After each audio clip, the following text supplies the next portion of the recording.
سامنے برہنہ کیا ہے ماں کو.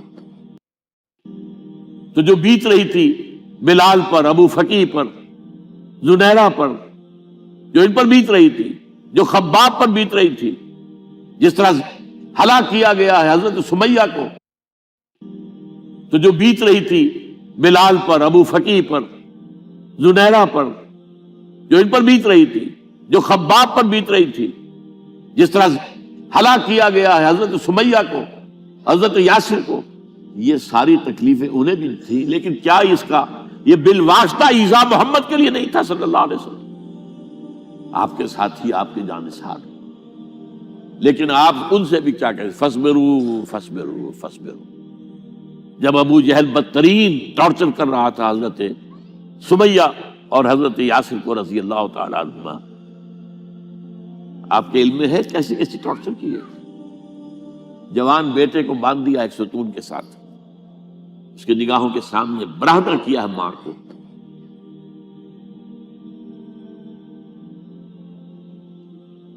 ہاتھ میں ایک مورتی ہے. جب تنگ آ گیا، ستا کر تنگ کر کے مار مار کے حضرت سمیہ ٹس سے مس نہیں ہو رہی. کہتا ہے تم ایک دفعہ کہہ دو سمیہ کہ ہاں اس مورتی میں بھی کچھ ہے، میں تمہیں چھوڑ دوں.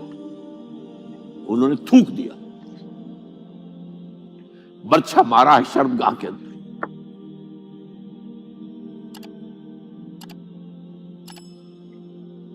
کتنی تکلیف پہنچی ہوگی ان کو. لیکن آپ گزر رہے، اصبروا یا آل یاسر فإن موعدکم الجنہ.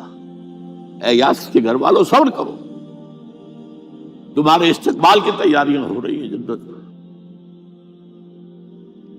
یہ سیرت کوئی بلاتا سناتا ہے، یہ سیرت. یاسر کے ساتھ کیا کیا ہے؟ 4 اونٹ نر سانڈ، اور ان کے ساتھ رسے باندھ کر ایک رسے سے ان کا ایک بازو باندھا، ایک سے دوسرا بازو، ایک سے ایک ٹانگ، دوسرے سے دوسری ٹانگ. انہیں دوڑایا ہے کہ پرکھتے ہو جیسے قسم کے. یہ دین ایسے ہی قائم نہیں ہوا. عدل و انصاف کا نظام ٹھنڈے ٹھنڈے قائم نہیں ہوتا، گھر میں آرام سے بیٹھے ہوئے قائم نہیں ہوتا. اور سنیے، 3 برس شیب بنی ہاشم کے تو قید ہے. 3 برس ٹوٹل بائیکاٹ. ایک گھاٹی، ادھر پہاڑ ادھر پہاڑ، دونوں طرف جو ہے پہرے، کوئی کھانے پینے کی چیز اندر نہیں جائے گی. اور پورا خاندان بنی ہاشم، وہ بھی کہ جو ایمان نہیں لائے، وہ قبائلی زندگی تھی نا. بنو ہاشم چونکہ حضور کو پشت پناہی چھوڑنے کو تیار نہیں ہوئے، ابو طالب نے آخری وقت تک بھی ساتھ نہیں چھوڑا.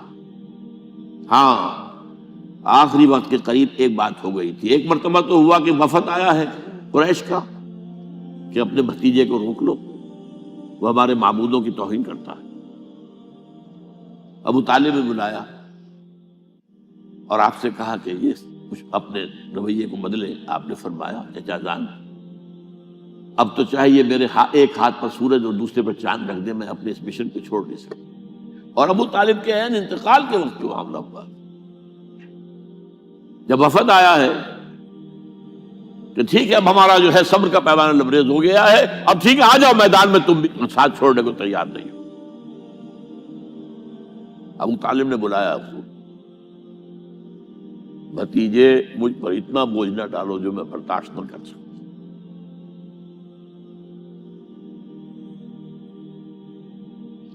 حضور کی آنکھوں میں آنسو آ گئے.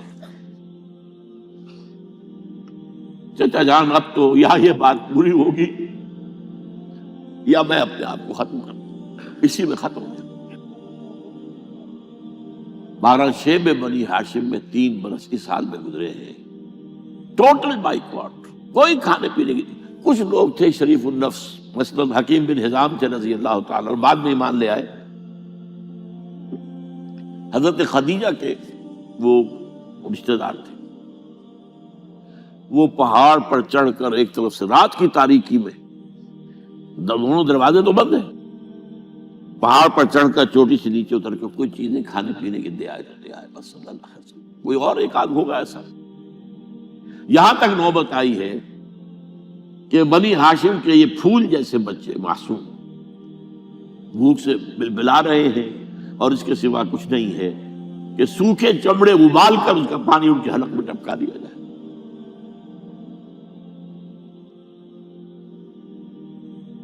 اور جو ہوا وادی طائف میں، جب مکے والوں نے فیصلہ کر لیا کہ آپ قتل کر دو، ابو طالب بھی فوت ہو چکے ہیں، اب کوئی اندیشہ نہیں، کوئی خانہ جنگی شروع نہیں ہوگی، کوئی انٹرا ٹرائبل وار نہیں ہوگی، تو آپ طائف گئے ہیں. شاید وہاں کے 3 سردار تھے بڑے، اور یہ طائف اصل میں قریشی کا سمجھیے کہ یہ ان کا گرمیوں کا یہ صحت افزا مقام تھا. یہ تمام جو سردار تھے مکے کے، ان کی جائیدادیں وہاں تھی، باغات تھے، اور وہاں کے بھی 3 سردار تھے. تو شاید ان میں سے کسی کو اللہ توفیق دے دے. وہاں گئے ہیں اور صرف ایک ساتھ ہے، حضرت زید بن حارثہ. حضرت ابو بکر بھی ساتھ نہیں، سائے کی طرح ساتھ رہنے والا بھی ساتھ نہیں تھا. وہاں جا کر جو آپ نے تینوں سے بات کی ہے، تینوں نے وہ باتیں کہی ہیں جو کلیجے کو چیر جائے. اور اس میں کیا ہو رہا ہے؟ اسٹریٹ ارچنز جو کہلاتے ہیں ہمارے یہاں، جھوکرے گلیوں کے، انہیں اشارہ کر دیا ذرا ان کی خبر لو. اب وہ پتھراؤ کر رہے ہیں. جیسے ہمارے ہاں کوئی آ جاتا ہے، کوئی نیم پاگل یا کوئی اور کسی طرح کا مست قسم کا آدمی، اور اس کے اوپر چھوکرے چاروں طرف ہوں اور ستا رہے ہوں. یہ نقشہ تھا، اور طائف کی گلیاں تھیں، اور محبوب رب العالمین تھے. ادھر سے پتھر آ رہے ہیں تو زید بن حارثہ رکاوٹ بن گئے، لیکن پیچھے سے آ رہے ہیں، وہ کیسے روکیں گے؟ پیچھے جاتے ہیں تو ادھر سے آ رہے ہیں. جسم لہو لہان ہے، خون رس رس کر زخموں سے جوتیوں میں آ کے جم گیا ہے. پھر وہاں سے آپ نکل کر گئے ہیں. ایک باغ میں تھوڑی سی پناہ لی ہے تھوڑی دیر کے لیے.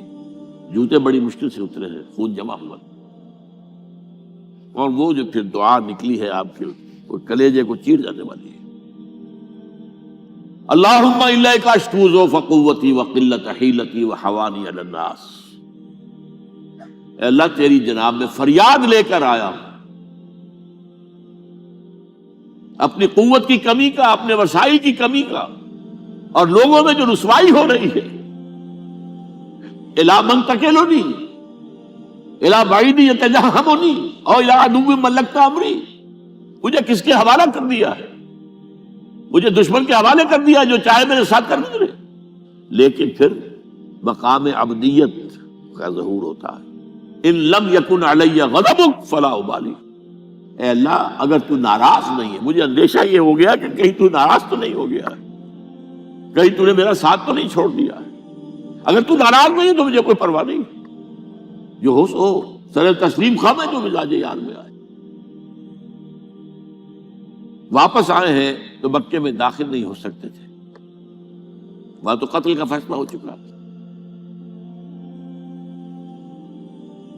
بہرحال یہ چند باتیں میں نے آپ کو بتائی. باقی تو یہ کہ غار ثور ہے کیسی کیسی، اور پھر غزوہ بدر سے پہلے کی رات ہے، اور وہ آپ کا زندگی کا طویل ترین سجدہ ہے. اس میں جہاں تک یہ الفاظ بھی آپ نے کہہ دیا، اللہ اگر کل یہ جو 313 یہاں جمع ہے اگر یہ ختم ہو گئے تو پھر قیامت تک تیرا نام لینے والا کوئی نہیں ہوگا. میں آخری رسول اور میری یہ 15 برس کی کمائی ہے. اس وقت کہا حضرت ابو بکر نے، وہ پہردار کی حیثیت سے کھڑے تھے، حسبک حسبک حضور بس کیجئے بس کیجئے. بہرحال بدر ہے، احد ہے، زخمی ہوئے ہیں، دندان مبارک شہید ہوئے ہیں، خون اتنا بہا ہے کہ بے ہوش ہو گئے ہیں، اور خبر اڑ گئی ہے کہ آپ شہید ہو گئے. یہ سب کچھ، اور سب سے بڑھ کر حمزہ کی لاش سامنے آئی. کیسی لاش؟ ناک کٹی ہوئی ہے، کان کٹے ہوئے، پیٹ چاک کر کے کلیجہ چبایا ہوا ہے. کس طرح برداشت کیا ہوگا آپ نے؟ اپنے اوپر تاری کر کے دیکھیں یہ حمزہ کون ہے. چچا ہے، دودھ شریک بھائی ہے، خالہ کا بھائی ہے، ساتھ کا کھیلا ہوا ہمجولی ہے، اور اس کی لاش ہے۔ جو قلب اطہر پر بیت رہی تھی وہ مدینے میں آ کر ایک بڑا ماحول بدلا ہوا تھا، تب وہ بات سامنے آ گئی تو مختلف گھروں سے عورتوں کے بین کرنے کی آوازیں آ رہی تھی، اس لیے کہ اس وقت تک بین کرنا حرام نہیں قرار دیا گیا تھا، ممنوع نہیں تھا۔ آوازیں سن کر حضور کی زبان مبارک سے نکل گیا، اما حمزہ تو فلا بواکی لہو، ہائے حمزہ کے لیے تو کوئی رونے والی بھی نہیں ہے۔